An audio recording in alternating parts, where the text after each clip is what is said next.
Hi viewers, welcome to episode 25 of Rama the Misinterpreted Hero.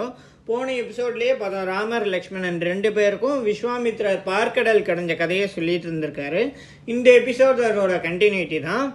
விஸ்வாமித்திரர் சொல்ல ஆரம்பிக்கிறார், ராம தேவர்களும் அசுரர்களும் பார்க்கடையலுக்கு கடையும் போது அதுலேருந்து தன்வந்திரி பகவான் அமிர்தத்தோட வெளியே வர்றாரு. அந்த அமிர்தத்தை பார்த்து அசுரர்கள்லாம் நம்ம இதை தேவர்களுக்கு கிடைக்க விடாமல் பண்ணணும் அப்படின்னு முடிவு எடுத்துக்கிட்டு அந்த அமிர்த கலசத்தை தன்வந்திரி பகவான்கிட்டருந்து பிடுங்கிட்டு போகிறாங்க. தன்வந்திரி பகவான்கிட்டருந்து பிடுங்கிட்டு போகிறத பார்த்து தேவர்கள்லாம் பார்க்கடலில் போய் மகாவிஷ்ணு கிட்ட முறையிடுறாங்க. மகாவிஷ்ணு தேவர்களோட முறையை கேட்டுட்டு மோகினின்னு ஒரு பெண் உருவத்தோட ஒரு அவதாரம் எடுக்கிறாரு. அந்த மோகினின்ற உருவத்தில் அவங்க ஒரு 16 வயசு பெண் உருவத்தோட ரொம்ப அழகாக இருந்த உருவம் எடுத்துக்கிட்டாங்க. அந்த உருவத்தை பார்த்து அசுரர்கள்லாம் மயங்கிடுறாங்க. இது நடுவுலையே மகாவிஷ்ணு அவரோட விஷ்ணு மாயையை வச்சு அசுரர்களுக்குள்ளேயே ஒரு சண்டை வர மாதிரி பண்ணிடுறாரு. அந்த சண்டை நடந்துட்டு இருக்கும்போது நடுவில் மோகினியை பார்த்து அசுரர்கள்லாம் மயங்கிடுறாங்க.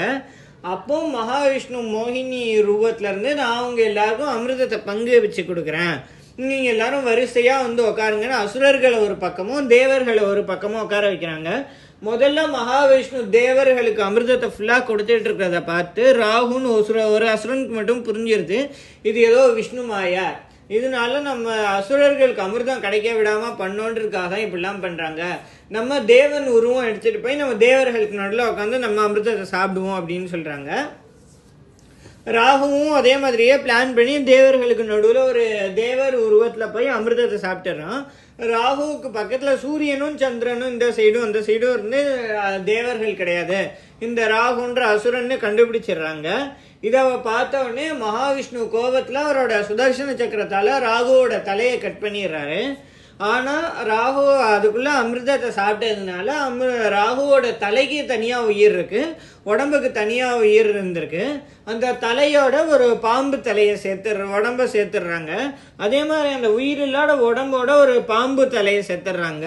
அதனால்தான் ராகு கேதும் நவகிரகத்தில் 2 கிரகங்களில் ராகுவுக்கு மனுஷ தலையும் பாம்பு உடம்பும் இருக்கும், கேதுவுக்கு பாம்பு தலையும் மனுஷ உடம்பும் இருக்கும். அதுக்கப்புறம் இந்த ராகு கேது இவங்க 2 பேரும் சிவனை குறித்து கடும் தவம் பண்ணி நவகிரகங்கள் அந்தஸ்தை வாங்கிக்கிறாங்க. இவங்க நவகிரகங்களாக இருந்தாலும் இவங்களை சாயா கிரகங்கள்னு சொல்லுவாங்க. இவங்க கிரகங்கள் தான், ஆனால் கிரகங்கள் மாதிரி. இந்த நவகிரகங்கள் அதுக்கப்புறம் இன்னும் 2 வரம் கேட்குறாங்க ராகுவும் கேதுவும்.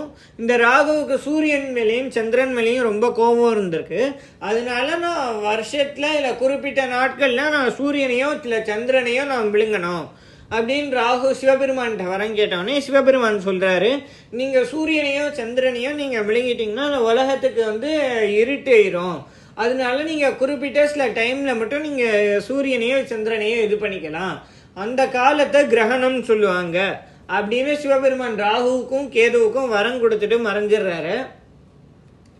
விஸ்வாமித்ர ராம லக்ஷ்மணன் 2 பேருக்கும் இந்த ராகு கேதுவோட கதையவும் இந்த பார்க்கடல் கடைஞ்ச கதையவும் சொல்லிட்டு அவங்க நடந்து வராங்க. நடந்து வரும்போது ராமர் லக்ஷ்மணன் 2 பேரும் ஒரு ஆசிரமத்தை பார்க்குறாங்க.